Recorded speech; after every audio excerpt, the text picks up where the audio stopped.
5वीं दफा जिसका उल्लेख माननीय प्रधानमंत्री जी ने किया और वो भावुक हुए। मैं 2005 में जब चीफ मिनिस्टर बना नवंबर में, और मई में जब दरबार कश्मीर में खुला, तो मेरा स्वागत गुजरात के मेरे भाइयों और बहनों की कुर्बानी से हुआ। मैं अभी 2 ही दिन पहले पहुंचा था, तो वहां स्वागत करने का मिलिटेंट का यही तरीका था कि आप हत्या करो गरीबों की तो वही स्वागत होता। उसका मतलब था कि हम हैं, इस गलतफहमी में न रहना। न निषाद बाग जो कि राजभवन के साथ, वहां बस से उस पर लिखा था गुजरात की बस, उसमें हमारे तकरीबन 40-50 गुजरात के हमारे भाई बहनें टूरिस्ट, उस पे उन्होंने ग्रेनेड लगाया और मेरे ख्याल में दर्जन से ज़्यादा लोग वहीं हताहत हो गए और कई जख्मी हो गए। मैं फौरन तुरंत जगह पे पहुंचा, लेकिन तब तक पुलिस ने वो हटा दिया था। फिर मैं जैसे माननीय प्रधानमंत्री जी, इन्होंने भी डिफेंस मिनिस्टर से बात की, मैंने प्रधानमंत्री जी से बात की, जहाज़ आया मी-8 उनको लेने के लिए। लेकिन जब मैं एयरपोर्ट पे पहुंचा तो जाहिर है सिक्योरिटी वाले कहते हैं कि सीएम आ रहे हैं, सीएम आ रहे हैं। तो एयरपोर्ट पे ये सब जाने के लिए तैयार थे। हमारे जख्मी भाई, छोटे छोटे बच्चे। तो जब मैं एयरपोर्ट पे पहुंचा तो इन बच्चों ने, जिसका किसी का पिता मर गया था, किसी की मां मर गई थी, वो रोते रोते मेरे टांगों से जब लिपट गए तो मैं जोर से मेरी आवाजें निकल गई, ए खुदा ये क्या तुमने किया। मैं कैसे जवाब दूं इन बच्चों को,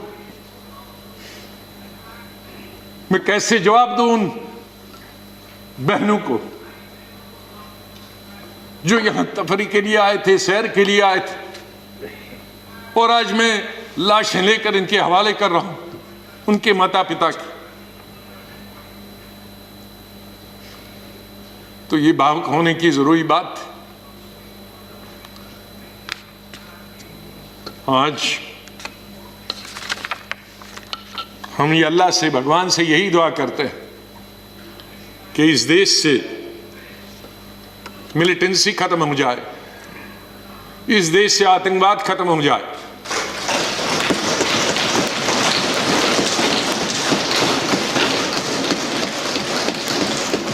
हजारों हमारे सिक्योरिटी फोर्सेस के, आर्मी के, पैरामिलिट्री फोर्सेस के, पुलिस के जवान मारे गए, सिविलियन कई क्रॉस फायरिंग में मारे गए, हजारों हमारी बेटियां और माएं आज बेवा, शायद उनका पति किसी का मिलिटेंट भी, क्योंकि मिलिटेंट होंगे, कई क्रॉस फायरिंग। कश्मीर के हालात ठीक हो जाएं। शायद ही कोई ऐसी घटना मिल सकती है कि जबकि हम दोनों के बीच में कोई संपर्क सेतु ना रहा। एक बार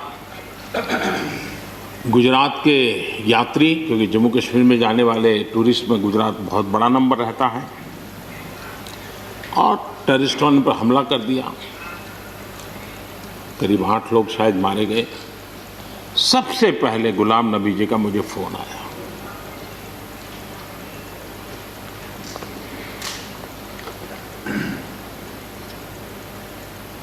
और वो फोन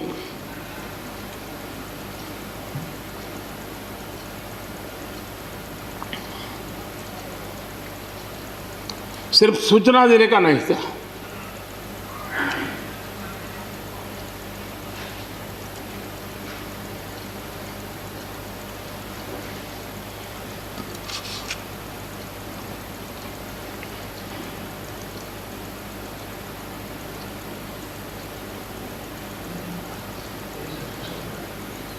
उनके आंसू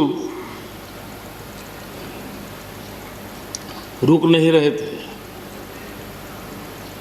फोन पे उस समय प्रणब मुखर्जी साहब डिफेंस मिनिस्टर थे। मैंने उनको फ़ोन किया, मैंने कहा साहब अगर फोर्स का हवाई जहाज मिल जाए इन डेड बॉडी को लाने के लिए। रात देर हो गई थी। प्रणब मुखर्जी साहब ने कहा आप चिंता मत कीजिए, मैं करता हूँ व्यवस्था। लेकिन रात में फिर गुलाम नबी जी का फोन आया। वे एयरपोर्ट थे।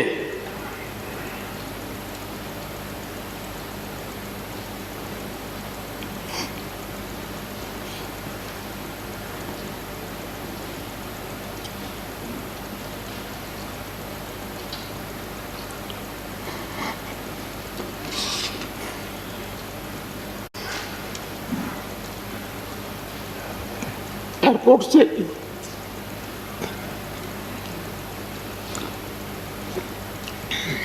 उन्होंने मुझे फोन किया और जैसे अपने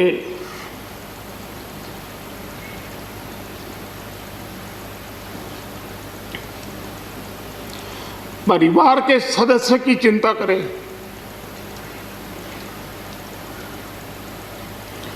वैसी चिंता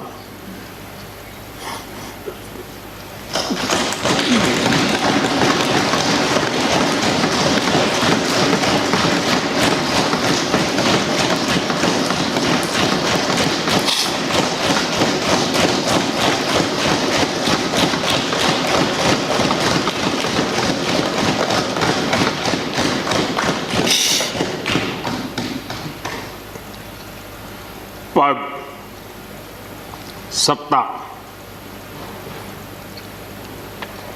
जीवन में आती रहती है, लेकिन उसे कैसे पचाना,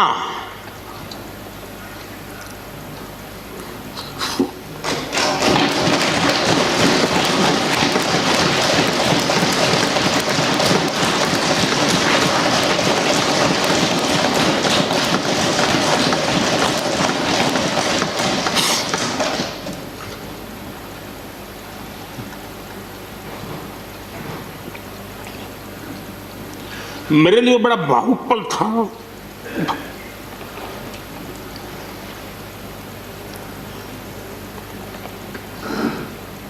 दूसरे दिन सुबह फोन आया कि मोदी जी सब लोग पहुंच गए।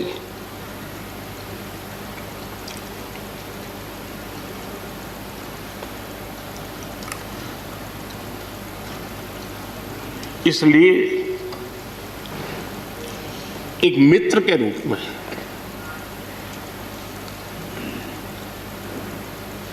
गुलाम नबी जी को घटना और अनुभव के आधार पर मैं आदर करता हूं।